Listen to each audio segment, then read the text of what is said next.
A Magna Carta é, sem dúvida, um documento jurídico muito importante. Mas talvez não tenha a importância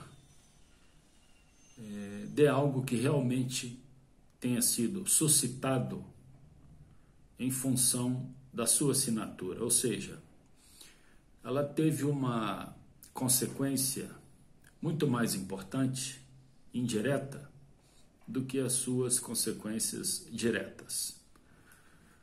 Ela foi assinada em 2015 na planície de Runnymede, onde a comitiva do soberano príncipe John Locke Land lá esteve, pressionado pelos barões e pelo clero, para assinar aquela carta que era um conjunto de imposições envolvendo direito econômico, direito civil e direito penal. John Locke Land assinou as imposições daquela carta, escrita em latim, e ela tinha consignado alguns elementos significativos. Consta dela indícios para a instituição do Tribunal do Júri, o que não é novidade, porque já se vislumbrava essa instituição entre os sumérios, entre os egípcios, entre os gregos. Sócrates foi submetido ao Tribunal do Júri e foi condenado à morte. Então, não é necessariamente uma novidade.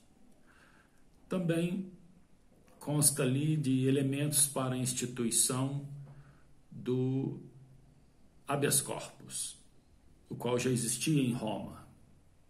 A expressão é romana, do habeas corpus.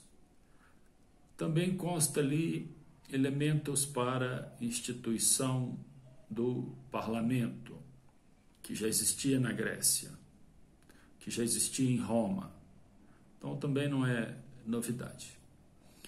Consta ali elementos para a instituição do due process of law, do devido processo legal.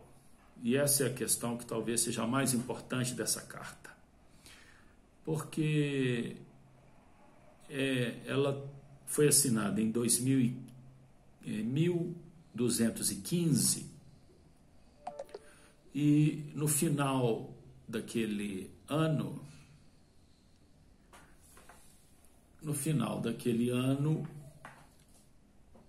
foi reunido o Concílio de Latrão. Latrão, na realidade, é a Basílica de São Pedro, em Roma, o terceiro concílio. Em 1215 também, alguns meses depois da assinatura da Magna Carta. O que ocorreu? O que ocorreu é que o clero ali reunido deu elementos de apoio para estruturar o devido processo legal, que as investigações deveriam passar por um processo sistemático de apuração e acabando de vez, retirando o total apoio das chamadas ordalhas, o juízo dos deuses. Ordalha vem de ordal, e pela lei das ordalhas, aquele que estava sob suspeição não era necessariamente investigado, ele era submetido a provas de castigo físico. E se ele superasse essas provas, é porque Deus o havia protegido e, portanto, ele estava correto nas suas afirmativas. Então ele poderia ser submetido a ferro em brasa, a cortes, marcações, pisar no fogo, ingerir veneno, ser picado por animais peçonhentos, ter que lutar contra animais de grande porte e até mesmo se bater em duelo. Então a lei das ordalhas era um suplício imposto ao acusado, e caso ele sobrevivesse, Deus realmente o tinha indicado como pessoa correta. Isso a lei das ordalhas foi extinta nesse mesmo ano, no Concílio de Latrão. Por quê?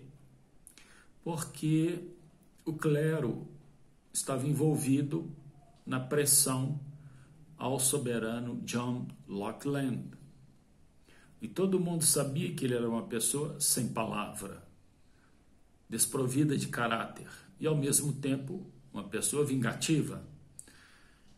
Portanto, o clero, receoso da lei das ordalhas, que poderia se voltar contra ele mesmo, estimulou o seu declínio, estimulou o seu fim, a sua extinção, no Concílio de Latrão.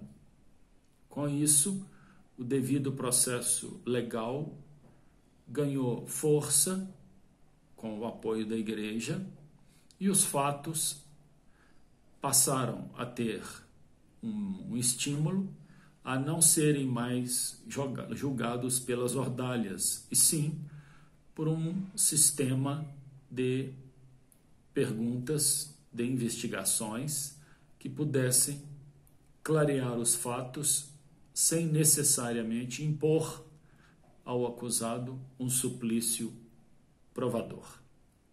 Essa talvez seja a grande importância da Carta Magna, um efeito que ela surtiu não no momento da sua assinatura, mas meses depois, no Concílio de Latrão, com o fim da lei das ordalhas.